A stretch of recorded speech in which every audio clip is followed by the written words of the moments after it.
Good morning sir. Good morning बच्चे।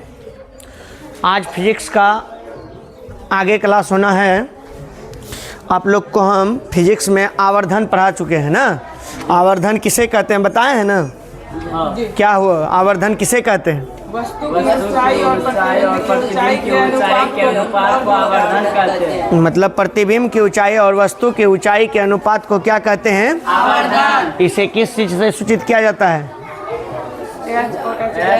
M से। किससे? एम से। इसे किस चीज से सूचित किया जाता है? एम से। एम बराबर लिखाए होंगे एच डैश बटे एच हैं, या एच आई या एच ओ मतलब हो गया ऑब्जेक्ट में वस्तु, आई मतलब हो गया इमेज। बस तो फिर से हम पढ़ाते हैं इसको, आवर्धन को ही। ठीक है, क्या पढ़ा रहे हैं? आवर्धन। पूछेगा आवर्धन किसे कहते हैं, तो बोलना है प्रतिबिंब की ऊंचाई और वस्तु की ऊंचाई के अनुपात को क्या कहा जाता है? आवर्धन कहा जाता है। क्या कहा जाता है? लिखना है प्रतिबिंब की ऊंचाई ऊंचाई और क्या? वस्तु की ऊंचाई। प्रतिबिंब की ऊंचाई एच आई। ठीक है, और क्या मान लेगा? और वस्तु के ऊंचाई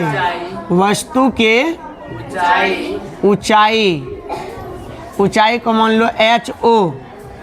ठीक है, प्रतिबिंब की ऊंचाई और वस्तु के ऊंचाई के अनुपात को क्या कहते हैं? आवर्धन कहते हैं। क्या कहते हैं? आवर्धन कहते हैं। आवर्धन कहते हैं। इसे क्या पढ़े थे? इसे एम से सूचित किया जाता है। पूछेगा कि आवर्धन का एसआई मात्रक होता है, तो आंसर आएगा आवर्धन का एसआई मात्रक नहीं होता है।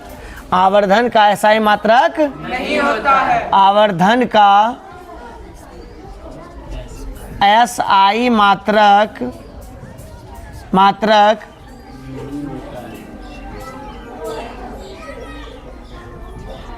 विहीन होता है। क्या होता है? मात्रक विहीन होता है। आवर्धन का एसआई मात्रक नहीं होता है।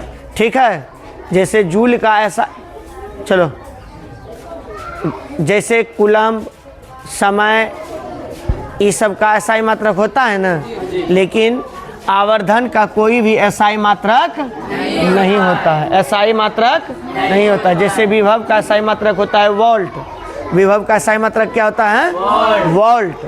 तो वोल्ट होता है, तो आवर्धन का एसआई मात्रक नहीं होता है। आवर्धन का एसआई मात्रक नहीं होता। तो आवर्धन का एसआई मात्रक नहीं होता है। ठीक है, यहाँ तक समझ गया ना। अब हम लोग आप लोग को सिद्ध करके हम बताएंगे अवतल दर्पण में। कौन दर्पण में? अवतल दर्पण में सिद्ध करना है कि अवतल दर्पण में सिद्ध करना है कि m बराबर v बटा u। यही न बताए थे सिद्ध करने के लिए कि हम यह बात सिद्ध करके दिखाएंगे कि आवर्धन बराबर v बटे u कैसे होता है। v बटे u कैसे होता है। ठीक है, इसको पहले हम लोग चित्र बनाते हैं। ठीक है, चित्र हम बना करके उसके बाद आप लोग को समझाते हैं। चित्र बनाते हैं। थोड़ा सा इसको समझिए पहले। ये जो लिखा गया है बोर्ड पे, यहाँ तक मैं समझ गया है। थोड़ा सा इसको समझने के बाद हम लोग सिद्ध करेंगे m बराबर जो होता है v बटे u कैसे होता है। यह चीज़ हम बाद में समझेंगे, थोड़ा इस पे ध्यान देंगे। ठीक, पहले देखिए क्या है। वास्तविक वस्तु दर्पण के बाईं ओर रखी जाए तो किरण आरेख वस्तु से दर्पण की बाईं ओर से दाईं ओर खींची जाए। यदि बाईं ओर से दाईं ओर हम खींचेंगे तो यह क्या होगा? धनात्मक होगा। यदि हम बाईं ओर से किसी वस्तु को दाईं ओर खींचते हैं तो क्या होगा? धनात्मक होगा। इसका कहना है कि लेफ्ट टू राइट, लेफ्ट मतलब बाईं और राइट मतलब दाईं। इसका कहना है कि लेफ्ट टू राइट, लेफ्ट से यदि आप राइट की ओर खींचते हैं तो उसका जो मान होगा क्या होगा? धनात्मक, प्लस में होगा। कहता है यदि मूल बिंदु से आप मापी गई दूरियों, मूल बिंदु से बाईं ओर, कौन ओर? बाईं ओर मापी गई दूरियों क्या होती है? ऋणात्मक होता है। इसका कहने का अर्थ हुआ कि राइट टू लेफ्ट, उल्टा। यदि आप राइट से लेफ्ट की ओर जाते हैं, ठीक है, राइट टू लेफ्ट की ओर जाते हैं तो आपकी मान क्या होगा? ऋणात्मक होगा। पहला बात समझा? क्या हम समझाए आपको कि बाईं से दाईं ओर, बायां से दायां, left to right, left to right क्या होगा? धनात्मक कि ऋणात्मक? धनात्मक। क्या होगा? राइट टू लेफ्ट ऋणात्मक होगा। माप क्या होगा? ऋणात्मक। अब उसी पर आता है, कुछ बात याद रखने की योग्य है इसको, कि अवतल दर्पण की जो वक्रता, त्रिज्या और फोकस, अवतल दर्पण होता है। आप लोग देखिए, ये क्या है? यह अवतल दर्पण है और यह क्या है आपका? बताओ। ध्रुव। और यहाँ क्या है? केंद्र। केंद्र से ध्रुव तक की दूरी को क्या कहते हैं? वक्रता त्रिज्या। वही कहता है कि वक्रता त्रिज्या जो होगा, वक्रता जो त्रिज्या होगा, आर जो होगा, वह क्या होगा? क्या होगा? इसका मतलब है कि माइनस आर दूरी हो जाएगा। समझ में आया? उसके बाद कहता है फोकस भी क्या होगा? ऋणात्मक होगा। फोकस, आप लोग जानते हैं कि ध्रुव और वक्रता केंद्र के बीच में क्या होता है? फोकस होता है। क्या होता है? और फोकस एफ और पी के बीच की दूरी को हम क्या कहते हैं? फोकस दूरी कहते हैं। ई क्या होगा? एफ। फोकस दूरी को कौन चीज सूचित करते हैं? छोटी एफ से। यह जो होगा ऋणात्मक की धनात्मक? ऋणात्मक। आध हुआ? क्या हम बोले? अवतल दर्पण की वक्रता त्रिज्या, फोकस दूरी क्या होती है? ऋणात्मक होती है। क्या होती है? ऋणात्मक होती है। ऋणात्मक होती है। क्या होती है? ऋणात्मक होती है। क्या होती है? ऋणात्मक होती है। तुम देखो, मूल बिंदु से यह राइट टू लेफ्ट की ओर खींचा गया है लाइन। जब इधर लाइन खींचा गया है तो ये क्या हो गया? ऋणात्मक। अब चलिए हम लोग उत्तल दर्पण की वक्रता त्रिज्या उसी तरह से याद कर लेंगे। उत्तल दर्पण की वक्रता त्रिज्या और फोकस दूरी क्या होती है? धनात्मक होती है। उत्तल दर्पण की वक्रता त्रिज्या क्या होती है? ये कौन दर्पण हुआ?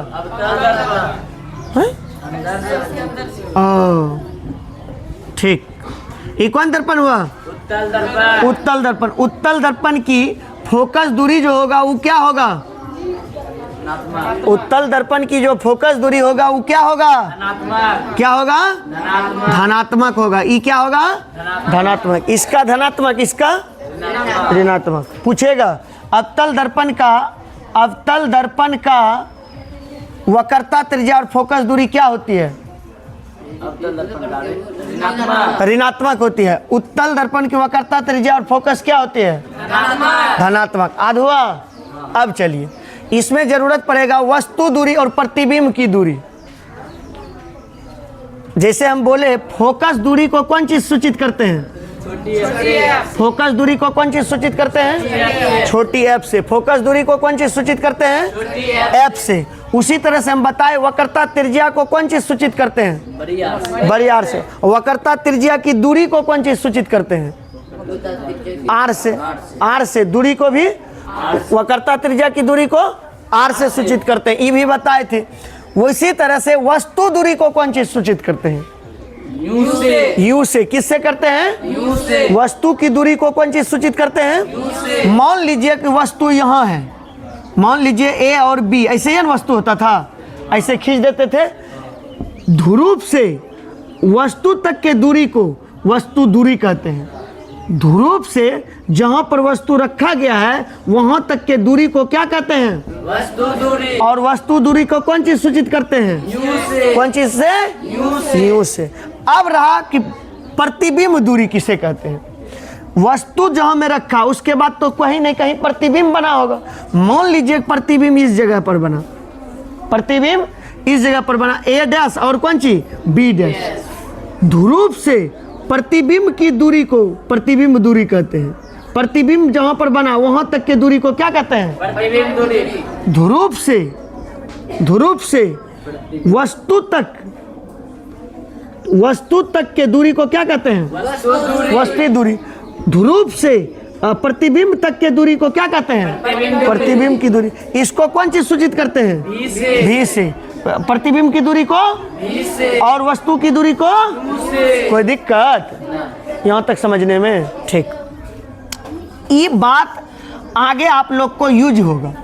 ठीक, अभी जो हम पढ़ा रहे थे आप लोग को आवर्धन का सिद्ध कर रहे थे m बराबर v बट्टा u, उसमें आप लोग को अभी v क्या है u क्या है समझ में नहीं आता था।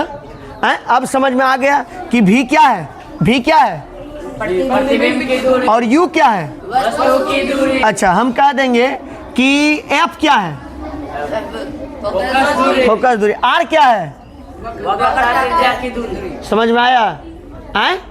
v क्या है? प्रतिबिंब की दूरी। u क्या है? वस्तु की दूरी। कोई दिक्कत? अब तो समझ में आएगा। चलिए पहले यहाँ तक आप लोग उतार, चलिए इसको समझ लीजिए।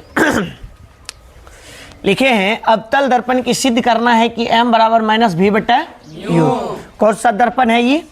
अवतल दर्पण। कौन दर्पण है? अवतल दर्पण। अवतल दर्पण। कौन दर्पण है? अवतल दर्पण। अवतल दर्पण में सिद्ध करना है कि m बराबर मतलब आवर्धन बराबर माइनस v बट्टा u। इसका मतलब है कि v क्या है? प्रतिबिंब की ऊंचाई। प्रतिबिंब की दूरी। प्रतिबिंब की दूरी और वस्तु की दूरी के अनुपात होता है ना। वस्तु के दूरी और प्रतिबिंब की दूरी आवर्धन हुआ अनुपात होता है। कहता है कि इसको अवतल दर्पण में आप सिद्ध करके दिखाइए कि m बराबर माइनस v बटा u होता है। सिद्ध करने के लिए हम लोग सिद्ध कर चुके हैं। देखिए कैसे हुआ ये चीज़। आप लोग जानते हैं कि यदि वस्तु वक्रता केंद्र और फोकस के बीच में रहता है तो प्रतिबिंब कहाँ में बनता है? वक्रता केंद्र और अनंत के बीच में। तो बीच में बना है, अनंत तो बहुत दूर न है, इसके बीच में बन गया है प्रतिबिंब। कोई दिक्कत? देखो वस्तु को कहाँ रखे हैं हम? वस्तु को कहाँ रखे हैं? वक्रता केंद्र और फोकस के बीच में। तो प्रतिबिंब कहाँ बन गया है? वक्रता केंद्र और अनंत के बीच में बना दिए हैं। चलिए ई हुआ प्रतिबिंब। ए और बी आपका क्या है? प्रतिबिंब है। ए और बी क्या रखा है? प्रतिबिंब। और यहाँ से यहाँ तक की ऊंचाई को ही क्या बोला जाता है? वस्तु की ऊंचाई। ए भी प्रतिबिंब नहीं है, ए भी वस्तु है। ए भी क्या है? वस्तु है। इसकी ऊंचाई को एच ओ बोला जाता है। इसकी ऊंचाई को कौन चीज सूचित करते हैं? एच ओ से। कौन चीज से? वही लिखे हैं। माना कि वस्तु की ऊंचाई एच ओ जो ए बी है, जो ए बी है। कोई दिक्कत? दूसरा बात, माना तथा प्रतिबिंब की ऊंचाई एच आई है जो ए डैश बी डैश है। ए डैश और बी डैश, इसकी ऊंचाई क्या है? एच आई है। यही तक माने हैं। कोई दिक्कत? अब कहता है चिन्ह परिपाटी के अनुसार। हम अभी चिन्ह परिपाटी आप लोग को पढ़ाए हैं। हम बताए हैं कि ध्रुव से और यहाँ तक के दूरी को कौन दूरी कहेंगे? ध्रुव से वस्तु तक के दूरी को क्या दूरी कहेंगे? वस्तु दूरी। वस्तु दूरी को कौन चीज सूचित करते हैं? यू से। यू से किए यह लेफ्ट, यह राइट टू लेफ्ट की ओर है। राइट टू लेफ्ट की ओर जब रहता है तो कौन चीज बताए हैं? ऋणात्मक में। और प्रतिबिंब भी राइट टू लेफ्ट की ओर है तो क्या लिखेंगे? पढ़ाए हैं। ध्रुव और प्रतिबिंब की तक के दूरी को कौन दूरी कहते हैं? प्रतिबिंब की दूरी को कौन चीज सूचित करते हैं? ई भी ऋणात्मक ले लिए। देखो क्या लिखे? P b. यहाँ से यहाँ तक के दूरी को पी बी लिख सकते हैं। इसको कौन चीज सूचित करते हैं? यू से। कौन चीज से? यू से। पी और बी यहाँ से यहाँ तक के दूरी कौन दूरी है? प्रतिबिंब। और प्रतिबिंब की दूरी को कौन चीज सूचित करते हैं? भी से। भी लिख दिए। चलिए अब ए डैश बी डैश क्या है, चिन्ह परिपाटी के अनुसार एच आई मतलब हुआ प्रतिबिंब की ऊंचाई। प्रतिबिंब की ऊंचाई माइनस होगा, क्या होगा, ऋणात्मक होगा। क्या होगा, ऋणात्मक। किसके अनुसार, चिन्ह परिपाटी के अनुसार। और प्रतिबिंब की ऊंचाई ई क्या है, वस्तु की ऊंचाई। वस्तु की ऊंचाई धनात्मक होगा एच ओ, समझा, ठीक। अब चलिए, अब त्रिभुज हम लेते हैं। अब यहाँ से खेला है, इस जगह से कुछ नहीं है, सिर्फ लिखने की है। अब त्रिभुज लीजिए, त्रिभुज पर ध्यान दीजिए आप। त्रिभुज लिए हैं ए पी बी, इसका मतलब ई लाइन ई लाइन ई लाइन ई लाइन ना, त्रिभुज में तीन। यहाँ कितना डिग्री कोण, 90 डिग्री, ठीक। इस समरूप है, इस यह त्रिभुज किस त्रिभुज के समरूप है, तो ये दिखाता है कि त्रिभुज है ए डैश पी और बी। इसका मतलब है कि ये त्रिभुज से यह त्रिभुज है, ये वाला जो त्रिभुज गया है ये समरूप है। ये दोनों क्या है, समरूप है। जब एक दूसरे के समरूप होता है तो त्रिभुज के जो भुजा का जो अनुपात होता है वह आपस में बराबर होता है। जब दो त्रिभुज आपस में क्या होते हैं, समरूप होते हैं, तो त्रिभुज के भुजाओं के जो अनुपात होता है वह आपस में बराबर होते हैं। अनुपात मतलब बट्टा। तो चलिए अब बट्टा दिखाते हैं। ए डैश बी डैश, अब लीजिए ए डैश बी डैश, ई त्रिभुज में लिए, तो ई त्रिभुज में जब 90 डिग्री यहाँ है तो इसका 90 डिग्री वाला कौन है, ये दोनों आपस में अनुपात में क्या होगा, बराबर होगा। तो इसका देखिए, तो ए डैश बी डैश, तो इसका क्या हो जाएगा, ए बी। चलिए दूसरा बराबर। अब इस पे सोचिए, ऐसे लाइन बोला पे पी बी डैश, ई पूरे लाइन, ई त्रिभुज के लिए पूरे लाइन, तो ई त्रिभुज के लिए पूरे लाइन बताओ, पी बी हुआ ना, समझ में आया। दोनों त्रिभुज से दोनों ले लिया और दोनों का अनुपात क्या हो गया, बराबर। अच्छा, ए डैश बी डैश को कौन चीज सूचित किया है, माइनस एच आई। अच्छा, ए बी को कौन चीज से, एच ओ से। पी बी को देखो, पी और बी को यहाँ से यहाँ तक के दूरी को कौन दूरी कहते हैं, प्रतिबिंब की ऊंचाई। प्रतिबिंब की दूरी को कौन चीज सूचित करते हैं, भी से। यहाँ माइनस होगा चिन्ह परिपाटी के अनुसार, ठीक।